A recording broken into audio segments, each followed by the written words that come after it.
Bhubharati 2024 ROR చట్టాన్ని అసెంబ్లీలో మంత్రి పొంగులేటి శ్రీనివాసరెడ్డి ప్రవేశపెట్టారు. అర్ధరాత్రి 4 గోడల మధ్య తీసుకొచ్చిన ధరణి చట్టం వల్ల సమస్యలు పరిష్కారం కాకపోగా కొత్త తలనొప్పులు తెచ్చిపెట్టిందని మంత్రి అన్నారు.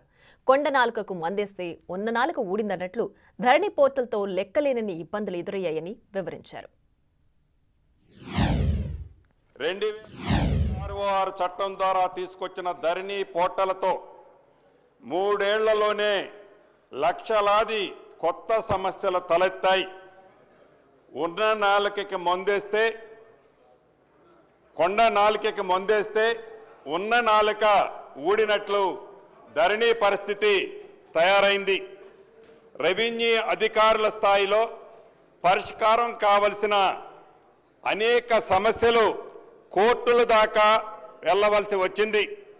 4 గోడల మధ్య కూర్చొని వారికి అనుకూలంగా ఉండేలా ధరణిని అప్పటి పాలకులు బలవంతంగా ప్రజల నెత్తిన రుద్దిన మాట వాస్తవమా కాదా? అటు పక్కన ఉన్న నా సహచర సభ్యులు కూడా ఆ విషయం తెలుసు. ఏదైతే ధరణిలో పార్ట్ బికు సంబంధించి 18,26,000 ఎకరాలు పార్ట్ బిలో ఉంది అధ్యక్ష. ఈ పార్ట్ బిలో ఉండే 18,26,000 ఎకరాలని ఈ చట్టం ద్వారా అది ప్రైవేటు భూమా గవర్నమెంట్ భూమా ప్రైవేటు భూమై 2014కు ముందు పాస్బుక్లుంటే ఏ కారణం చేత ఈనాడు దాన్ని పార్ట్ బిలో పెట్టారు? ఇది ప్రసాదము, ఇది మహాప్రసాదము, ఇది అద్భుతమైన మహాప్రసాదం అని ఒక చట్టాన్ని చేశారు అధ్యక్ష. 2020 చట్టాన్ని అయితే చేశారు కానీ 3 సంవత్సరాల 1 నెలైనా ఆ చట్టానికి రూల్స్ తయారు చేయలేదు అధ్యక్ష.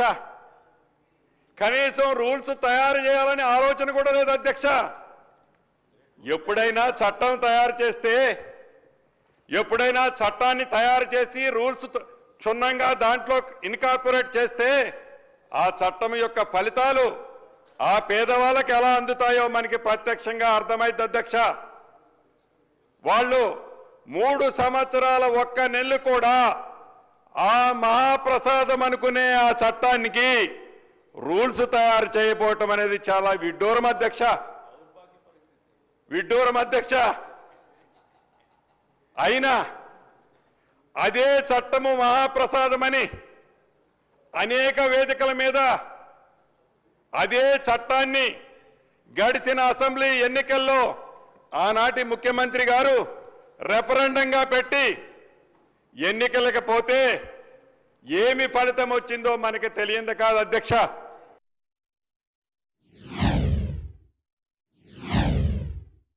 ఆత్మహత్యలు అనేక హత్యలు ఈ చట్టంలో ఉన్న లోపభూయిష్టమైన అంశాలతో అనేక హత్యలు చిట్ట చివరికి కుటుంబంలో భార్యాభర్తల మధ్య అన్నదమ్ముల మధ్య తల్లిదండ్రులకి కొడుకుల మధ్య 2 బిడ్డలుంటే 2 బిడ్డలు కూడా మాట్లాడుకోలేని లోపభూయిష్టమైన 2026 చట్టమే ఈనాడు తెలంగాణ రాష్ట్రంలో ఉండే పేద ప్రజలకి ఒక మహాశాపంగా మారింది అనేది నేను అనటం కాదు అధ్యక్ష. ఏ ప్రాంతానికి వెళ్ళినా, ఏ మారుమూల గ్రామానికి వెళ్ళినా, ఏ గూడానికి వెళ్ళినా, ఏ తండాకి వెళ్ళినా ఇది 10 మందిని అడిగితే 10 మందికి 10 మంది ఈ చట్టంతో నేనెంత నష్టపోయారని ఏదైతే చెప్పారో ఆ చెప్పిన చట్టాన్ని ఇచ్చిన మాట ప్రకారం ఇందిరమ్మ రాజ్యంలో మన ఇందిరమ్మ ప్రభుత్వంలో ఇచ్చిన మాట తప్పకుండా మడిమ తెప్పకుండా కొద్ది రోజులు లేట్ అయితే ఉండొచ్చు అధ్యక్ష.